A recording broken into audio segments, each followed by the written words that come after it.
আজকের এমন একটা জিনিস রান্না করব যেটা অনেকেরই অপছন্দ, অনেকে আবার ঘেন্নাও করেন, কিন্তু এইভাবে যদি একবার মাছের তেল রান্না করে দেখেন খেতে কিন্তু অসাধারণ হয়।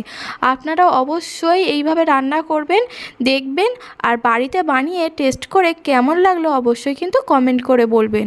আর পুরো ভিডিওটা দেখার অনুরোধ রইল। তো রান্নাটা করার জন্য আমি এখানে উচ্ছে কেটে নিয়েছি, আর দেখুন খোলা সমেত একদম সরু সরু করে কুমড়ো, সাথে পেঁয়াজ, কাঁচা লঙ্কা আর সরু সরু করে আলু ভাজার মতো আলুও কেটে নিয়েছি। আর যেহেতু চচ্চড়ি হবে তাই সব কিছু সরু সরু করেই কেটে নিয়েছি। আর মাছের তেলটা তো দেখিয়েই দিলাম।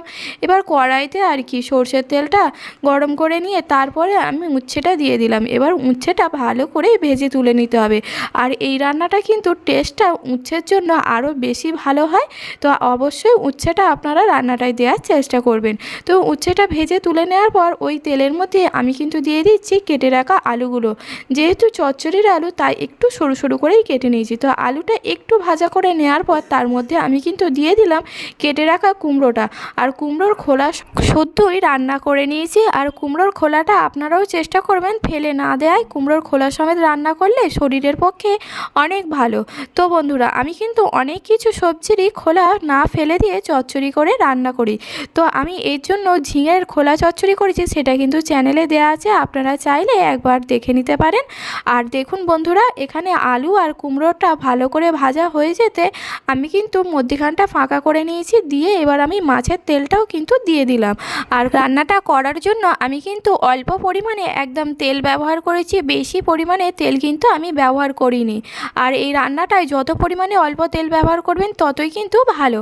যেহেতু মাছের তেল থেকে অল্প পরিমাণে তেল বেরোবে, তো সেই জন্যই দেখুন আমি কিন্তু মাছের তেলটা দিয়ে অল্প হাতে খুন্তির সাহায্যে ভালো করে নাড়াচাড়া করে নিয়েছি। হাতে কম সময় থাকার জন্য তো আমি রান্নাটা এইভাবেই করে নিয়েছি। আপনাদের হাতে সময় থাকলে আগে সবজিটা ভেজে তারপর মাছের তেলটা ভাজতে পারেন, অথবা মাছের তেলটা ভেজে নিয়ে সেই তেলেই আপনারা সবজিটা ভেজে নিতে পারেন আপনাদের পছন্দ মতো।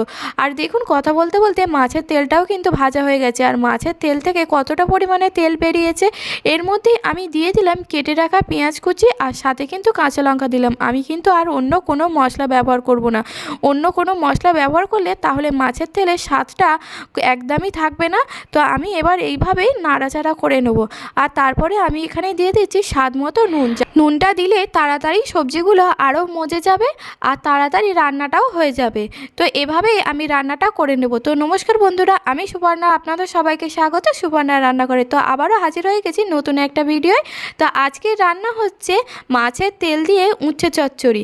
আর দেখুন বন্ধুরা, এদিকে কথা বলতে বলতে আমার রান্নাও প্রায় কমপ্লিট হয়ে গেছে। সাথে কিন্তু আমি দিয়ে দিলাম 1 চামচ হলুদ গুঁড়ো, আর সাথে দিয়ে দিয়েছি কিন্তু আমি এখানে উচ্ছে। তো ভেজে রাখা উচ্ছেটা দিয়ে এবারে নাড়াচাড়া করে নিতে হবে। আর দেখুন কড়ার গায়ে যেভাবে লেগে যাচ্ছে, এইভাবে একটু লেগে লেগে গেলেই তবে কিন্তু খেতে সুন্দর আরও বেশি হবে। তো লাস্টে আমি অল্প একটু জল দিয়ে ভালো করে নাড়াচাড়া করে ফুটিয়েই নামিয়ে নিলে হয়ে যাবে মাছের তেল দিয়ে উচ্ছে চচ্চড়ি। তো আপনাদের রেসিপিটি যদি ভালো লাগে তাহলে লাইক, শেয়ার, কমেন্ট করবেন। আর চ্যানেলে নতুন হলে চ্যানেলটি সাবস্ক্রাইব করে পাশে থাকার অনুরোধ রইল। আবারও দেখা হবে পরের দিন নতুন কোনো ভিডিওর সাথে।